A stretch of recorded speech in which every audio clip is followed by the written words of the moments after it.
And we're live. Hi, Daoud. How are you doing? Hey, hi Natasha, how are you? I'm good. Where are you now? I'm in Philadelphia. We just came from Boston. Our daughter graduated from law school in Harvard, and she did really well, and I'm very, Ah, very nice. How was proud. it? Of It course. was nice. It rained a little bit right before her, when she climbed up, so they had to wait another 30 minutes. But it was nice. Actually, there was a lot of people with keffiyehs. I was surprised, who are Really? students. The medicals, I think the medical school had a Palestinian speak, and there was a big anti-Israel protest outside. I was surprised they're still active. Well, I'm happy, but I mean, a lot of people active at Harvard and other universities on the Palestinian issue and Oh, against the wow. genocide in Gaza and so on. Oh, I had no idea it's still going on. I thought they Trump stopped it, but apparently he Not in did. Harvard. A lot of people had the keffiyehs on. Some of them non-Arab, some of them Arab, but people identified with what's happening in the Middle East. Still, the Levant is still alive in Harvard, in Oh, wow. Cambridge, Boston. Wow. Good to hear it. All right.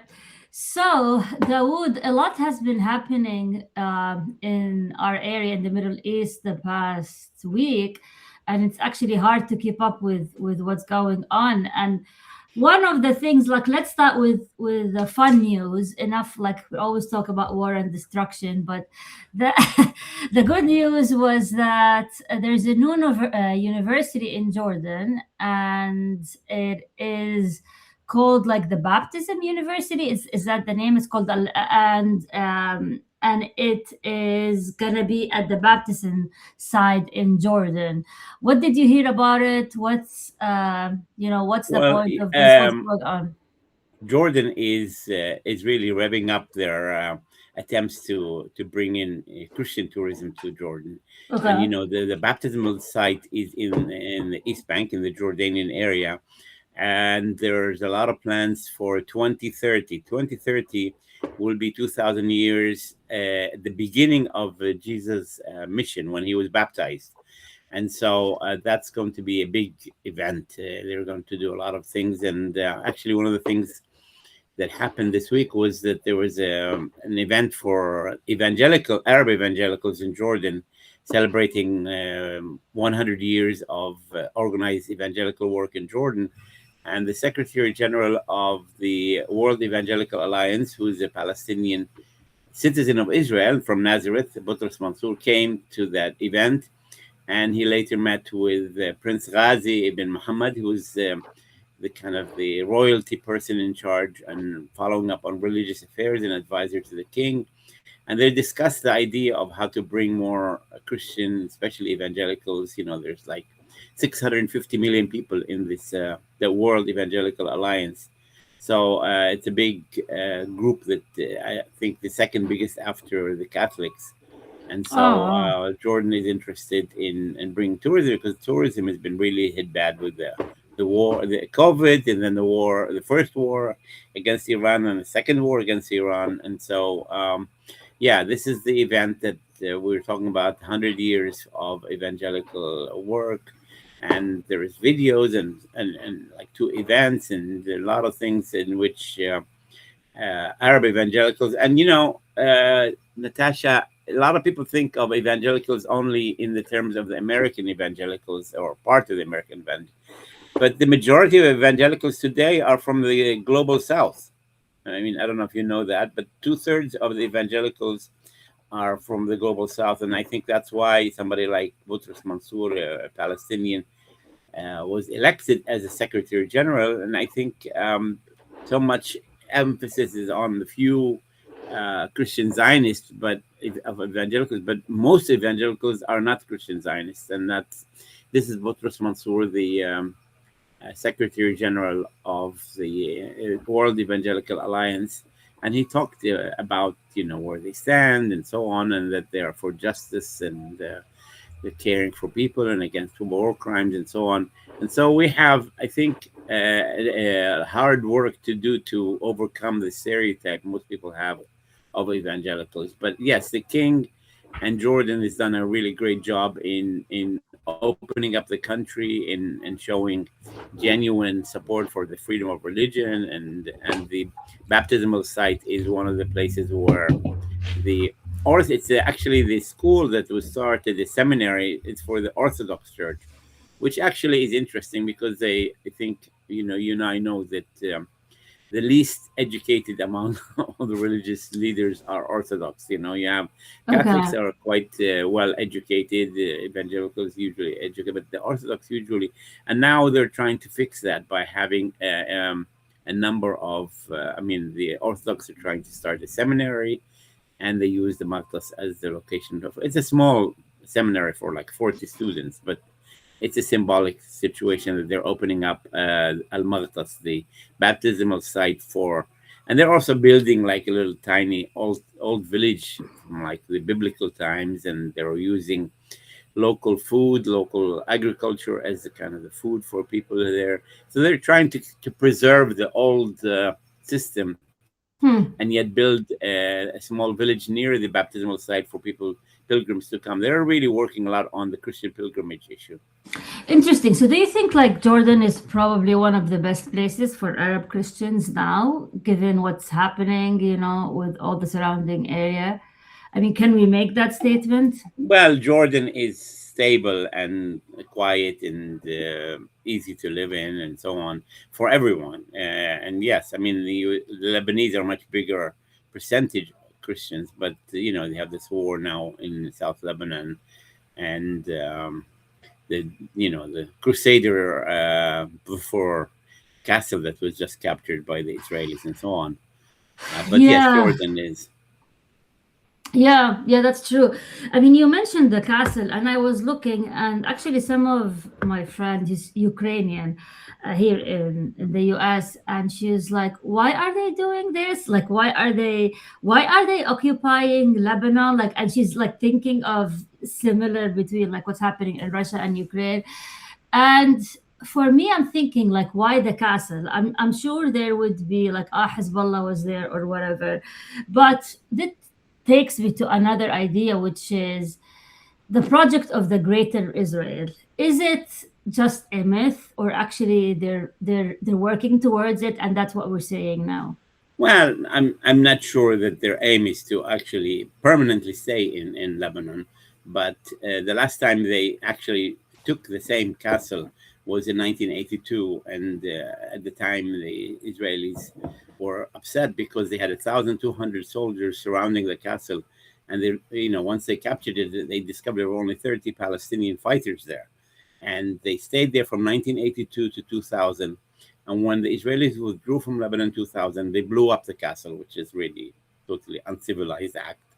Oh, And now there, even Israeli reporters and analysts are saying, this is just a kind of a emotional, I don't know, dramatic victory. It's not really a genuine victory because the big problem for Israel today is not occupying land, but protecting their people from the drones. And the drones are now taking kind of, Israelis don't have a really good military response to the drone situation from Lebanon. And so they're kind of using their muscle instead of using their brains, as one Israeli analyst has said.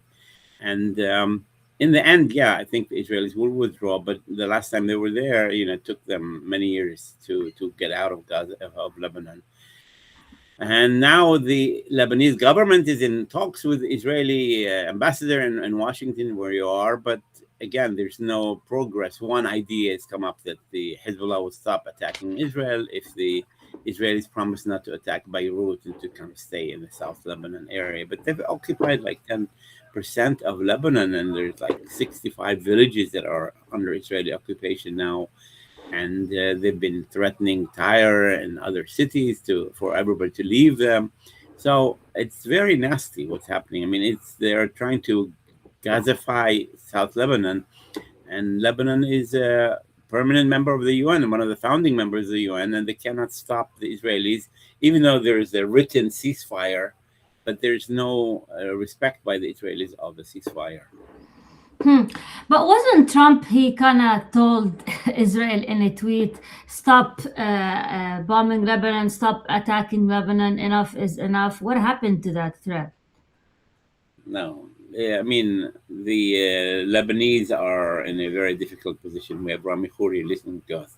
I'm sure he can give us much better idea about the Lebanese. But there's a big split in Lebanon. Those who want Hezbollah out totally, and those who feel, as I think even the Lebanese president says, first the Israelis have to withdraw from Lebanon before we can deal with our own issues with Hezbollah. The Israelis are saying the opposite: get rid of Hezbollah, disarm them, and then we will leave. So it's a you know catch 22 in a way.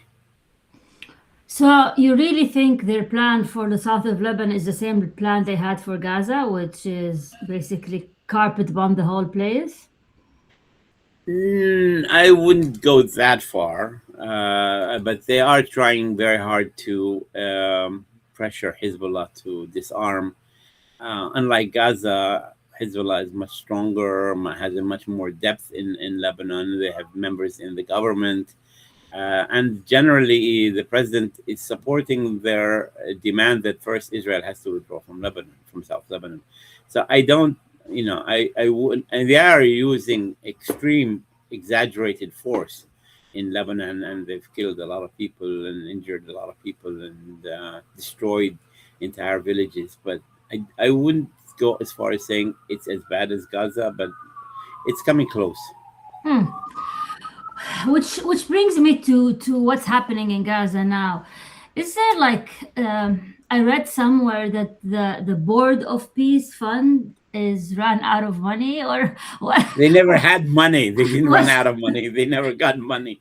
Um, what um, happened exactly? they pledged $17 billion in that meeting they had in DC, and the money didn't come. Or if it came, it went to a different account. I don't know, a personal account or whatever. It's a very strange situation. The Board of Peace is a strange body which Trump apparently is the chairman of for life. Even after he leaves the White House, he will still be the chair of this Board of Peace for Gaza. And the Palestinian Technocratic Committee that was chosen by the Americans and approved by the Israelis is still stuck in Egypt. They're not even allowed to get into Gaza. Mm, And yeah, the situation is very bad in Gaza. And the Israelis already took over 65% of Gaza, the area to the east of Gaza. But they're even now thinking of increasing that. And it seems the only people who can influence Israel are too busy with Iran and with the Ukraine and other countries to pay attention to the Gaza situation. It has dropped off the media attention, and people in Gaza are stuck. The number of people allowed to leave, 150 a day, 50 people who are injured plus their relatives. But the number of people allowed to return is only 50. So the Israelis are trying to do a kind of a bureaucratic ethnic cleansing, allowing more people to leave but less people to return. hmm. And no one can do anything with the Israelis. And they will have Israeli elections in September, and now there's talk that Trump might visit Israel in September to kind of boost Netanyahu's chances. And then some Israelis are saying that's international interference in Israeli elections. So it's a big, confusing situation, and the people in Gaza are the ones who are suffering. You think Netanyahu will win again? I mean, I guess he's popular now more than ever in Israel. The problem is not whether he can win or not. I don't think he can make a coalition. Most polls show that neither uh, Bennett is kind of the biggest opposition guy, or Netanyahu can create a coalition without Arab members, and the kind of Arab members are now unified. They're expected to bring 15 to 16 members in the 120 member Knesset, and so they will have the chance to kind of make some demands in return for either some of them joining the coalition, most likely the anti Netanyahu coalition, or maybe protecting or giving them what they call umbrella of protection. They will not vote to bring down the if Naftali Bennett gets the nod to create a government. They could promise not to bring him down in return for, paying more attention to the Palestinian issue, dealing with the violence against Arabs in Israel, criminal violence, or other issues that they might demand. So it looks very, and now there's a lot of attacks. A lot of Israelis are saying we want a Zionist government without Arabs, but they're stuck because they will have to deal with the Arab vote for the first time, maybe except maybe when Rabin was there, the Arabs supported Rabin for his peace efforts. Interesting. Yes, definitely. We need to watch what's going to happen. So something happened last week, which is the Israel parade, and Mamdani did not show up. Correct? Or it hasn't happened yet. The parade. No, he promised when he was running for mayor that he would not. So Okay. he actually honored his own promise to his voters. Had he participated, he would have been actually violating his own pledge. He pledged Okay. not to participate. So he was an honest politician, which doesn't exist very much. But and in a way, he was smart because look who showed up. Who showed up at the Israeli parade was none other than the really right-wing racist guy Smotrich, who actually called for the expansion of Israel from the Nile to the Euphrates or whatever. And he's been blocking all the money that goes to the Palestinian Authority. Um, he showed up in New York. I mean, many countries today will not allow him in Europe to attend, but he showed up in New York, and it actually vindicated Mamdani for not attending, but a lot of people attacked him. And his chief of police, who's Jewish, attended and said, "I'm proud to attend." And he said, "I'm not going to attend." So he broke a 61-year, tradition of supporting the Israel project. And they keep saying it's against Jews. He's only saying, "I'm against a country that is carrying out a genocide in Palestine and Gaza. I'm not against Jews." And he has many Jews who voted for him and support him, and who also didn't show up for the Israel parade. So, do they? What about other countries? Do they have their like day parade, or is it only Israel that has the Israel Day parade in New York? There is the Irish parade, but you could say that's but Irish is more of a, I don't know, it's Yeah, a cultural thing. But identity, or yeah, yeah, but I mean, they can have an Israel parade. He's just saying, "I'm not going to participate in it," because look, Ukraine, and you think if there was a Russia parade, would anybody join it? I mean, the Americans are boycotting Russia in the Olympics, in the FIFA, in Eurovision. They don't allow them because they've committed the crime of occupying Ukraine, or part of yeah. Ukraine. Yeah, but nobody does the same to Israel. It's occupying Gaza, it's occupying Lebanon, it's occupying the West Bank, and they still get away with murder, to be honest. And Hmm. politicians are afraid. We talked about it last week. I mean, although APAC support is, weakened, and people are actually proud to not get APAC money, but still, they're very strong and very powerful. But how powerful is Mamdani's step to skip the parade? Is that gonna embolden others to do similar steps? Because or are they worried to do that because he got attacked? Like, how pivotal is that moment? You think in U.S. Elections? All politics is local, and uh, I mean, Mamdan is proven, and others are proving now that you can go against the Israeli pro-Israel lobby and still win. So it depends on who your constituency is. If you need the money of APAC, or if APAC is supporting you, or your opposition. So I think things are changing, maybe not as quick as fast, but yes, you're right. They made a big deal about Mamdani not showing up, although he honored his own pledged to his own people, including many Jews who voted for him because he said he would not join the Israel parade. But they keep, mixing Israel with Jews. So he's saying this is against Jews. And he's saying I'm not against Jews. They're part of the city. And Yeah, so sure. yes. What do you think? Yeah. Do you think it's going to make a difference in other elections? Well, I think. Sorry, my mom keeps calling, and she bypasses the don't disturb. Like I keep telling her to stop, but anyways, um, honestly, I think it might embolden people, especially that the Gen Z now are being able to vote. And when you have the Gen Z, the majority of them are against the genocide, against what's happening. They're pretty vocal.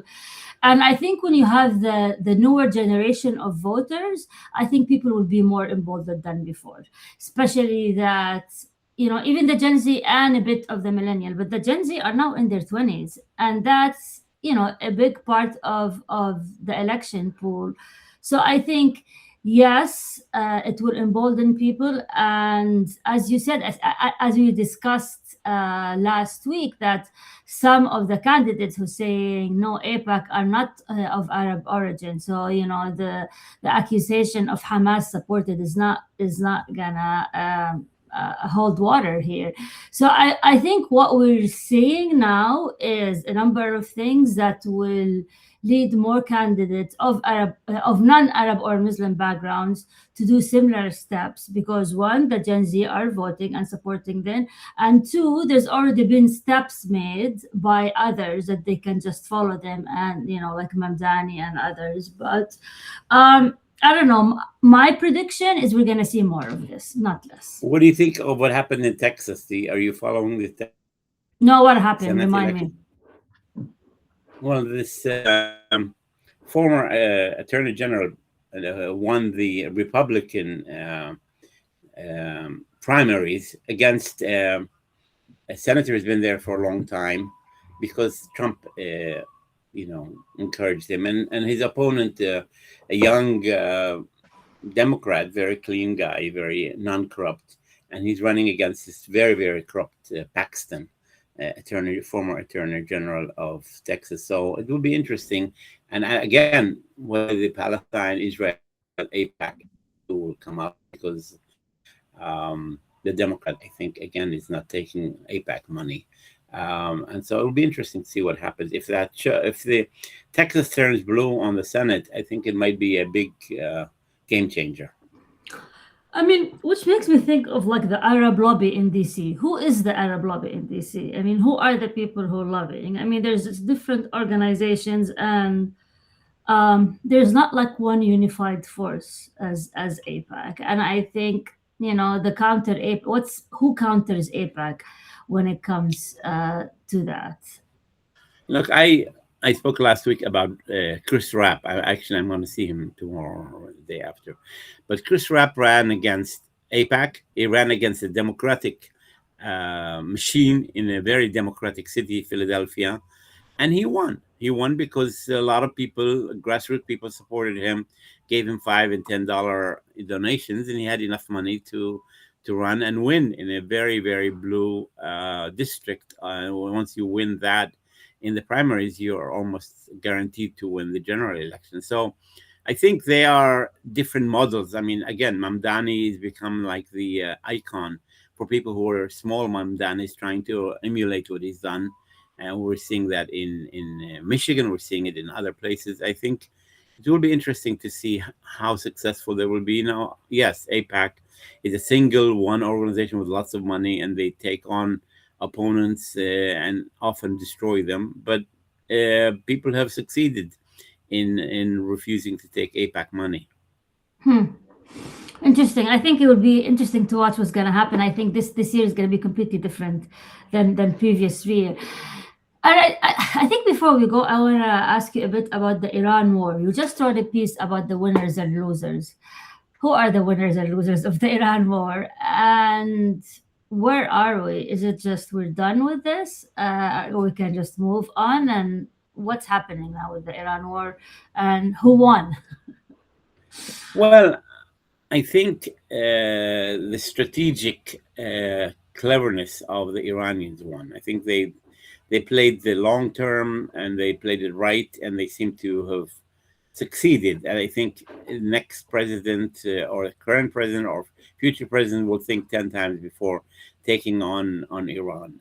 So I think in that sense, the Iranian strategy has won. I think Trump's unplanned policy has been a loser. I mean, he went to a war without planning, without even thinking, or if he thought, he didn't really think too much about the Strait of Hormuz and its effect. He expected, he fell for the Israeli Netanyahu claims that in 3 days it will be over, and now it's what 80, 90 days already. And first thing I saw when I went to Boston was the price of gas, $4.69 a gallon. I mean, that's, I remember last year when I came here, it was $3 something.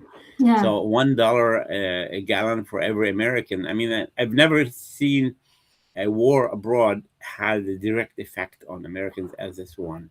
And we see all the polls that it's a very unpopular war.